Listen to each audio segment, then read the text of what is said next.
Hi everyone, welcome to the new video. In this video for my outdoor kitchen series, I'm going to show you how to easily fit these super stylish outdoor kitchen doors. There are two easy ways to do it and I'm going to show you both. So don't forget to hit the subscribe button if you love everything DIY and outdoor kitchen. Right, let's get started. Good morning and welcome to the new video. I'm going to show you the easy way to fit these doors. I found a place where they are super affordable.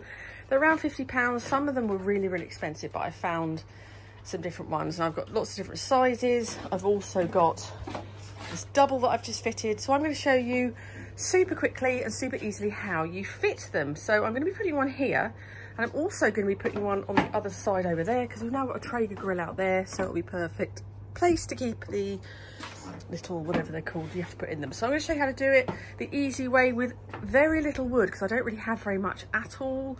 So I'm going to show you how to easily secure them. If you want to see a separate video on how to build the frame, I've got one on my channel. This cost me only 30 quid to build this unit, and I've also got videos on worktops. This whole worktop costs less than 150 quid to put it all in, so do check out, and I've got a cladding video and everything. But let's get on and I'm going to show you how to easily fit these doors.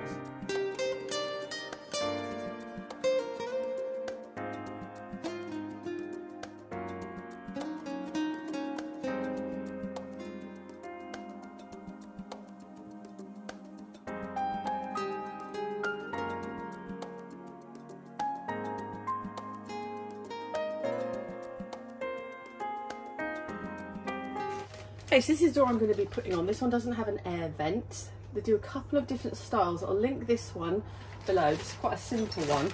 And then you get this bag of 3 bits. Before you get inside, get one of these, which is very difficult for me to hold because it really does put my teeth on edge.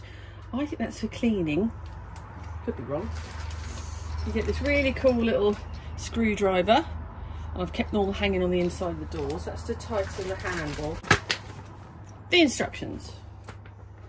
And this shows you actually all the different sorts you can get. You get black ones as well. So that's the double I've got.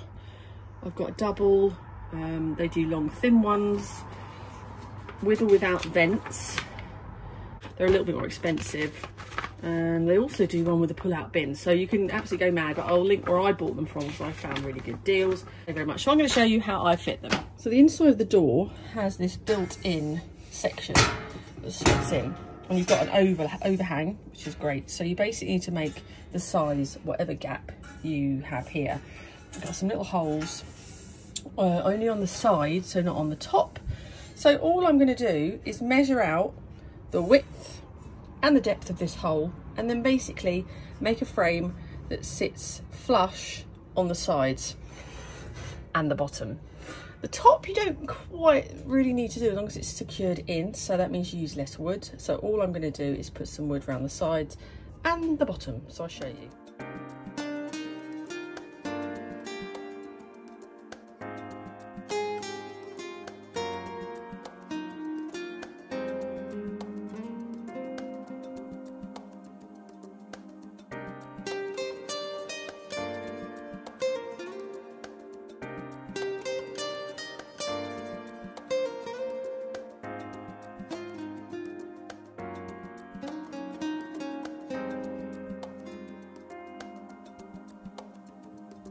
Okay, the wood is on.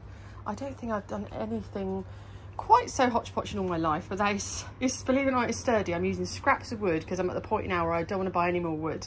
So you could buy some nice pieces of wood, put a long piece down there, and 2 pieces across just to fit the frame, and it would look lovely. But you're not going to see this, so it doesn't matter. I've put that top piece across there because I'm going to be putting cladding on. So I wanted that kind of a marker as well, so I know that that's exactly in level with that one. So it's only got fixings down the sides, so I'm going to put them in, but I did that there so I would have somewhere, I think, to put the cladding, but also I can push it up. But I'm going to put the cladding on now, and then once I've got the cladding on, I'll show you how easy it is to fix the door in place.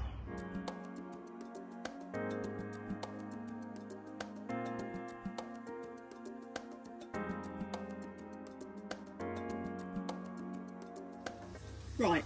I'm now going to fix it in. So this is one way you can do it, where you cut it all around, make it the perfect size, and then push it in. So the size your inside needs to be, as you can see here, is the exact size of this frame, and then you've got this overhang, so you can, you know, not be as neat perhaps with the edging of using offcuts or whatever you're using to clad it. So you do have a bit of flexibility with this. This is the first way to do it. You've got screws either side. I'm going to use some good old screws and I'm going to attach it.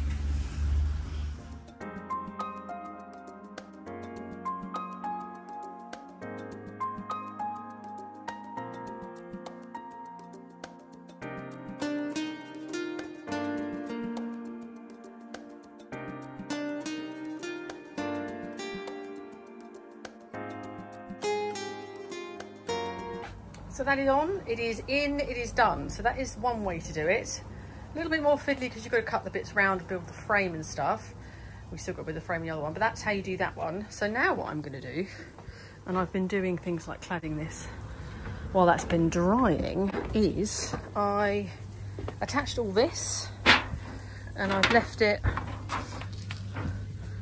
long enough. So now I'm going to cut a hole basically. So the way to do it is to measure the exact size, and then what I'm going to do, I'm going to measure it out and then get my multi, I'll make sure it's the correct, I'm not digging into wood, make sure it's central where I want it, where I've put my bits of wood. Then I'm going to cut the hole with my fantastic multi-tool, and I'm going to show you the other way to fit the door.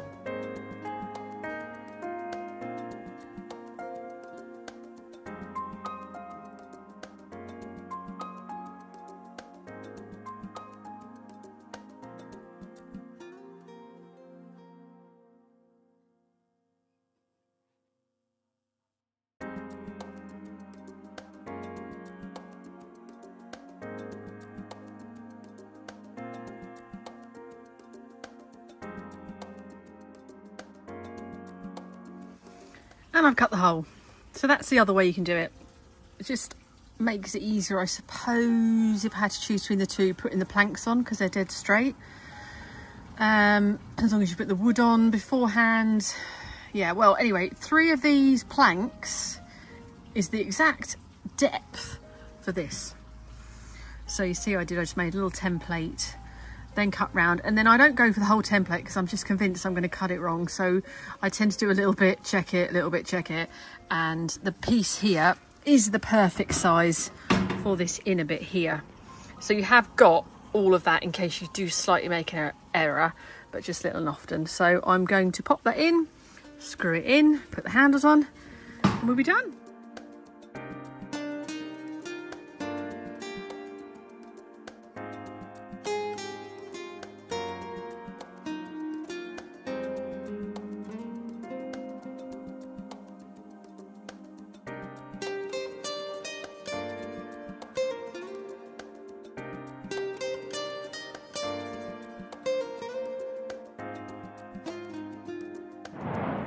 So there we go, all fitted, all done. 2 different ways to do it. Definitely take the covers off before you put the handle on. So that is number 1, lovely Vivor door. This one doesn't have the vents. It's a really lovely size. This one, interesting enough as well, doesn't have the little hook rail that the other one has. So they all differ slightly. So I'll link them all. So I've got that one there. And then this one, I haven't taken the covers off. It's a double one. That again, that's got vents, and that has got the piece where you can put the hooks on if you're looking for a double one there. And then this one should be the same, but it has that back with some hooks. Well, that's that one. Until I bought these from different places. And then there's this one, which again does have the hook for access to gas bottles. And this one has got all the hooks, you can put your tools and bits. So there we go. I hope you found that helpful. I'm now going to get on with finishing the rest of this kitchen, so check out for the finished video. If you found that helpful, do check out my other videos and check out all the other videos in my series. Don't forget to hit the subscribe button and then you'll get an alert when I finish this kitchen. Thank you very much for watching, and I shall see you on the next video.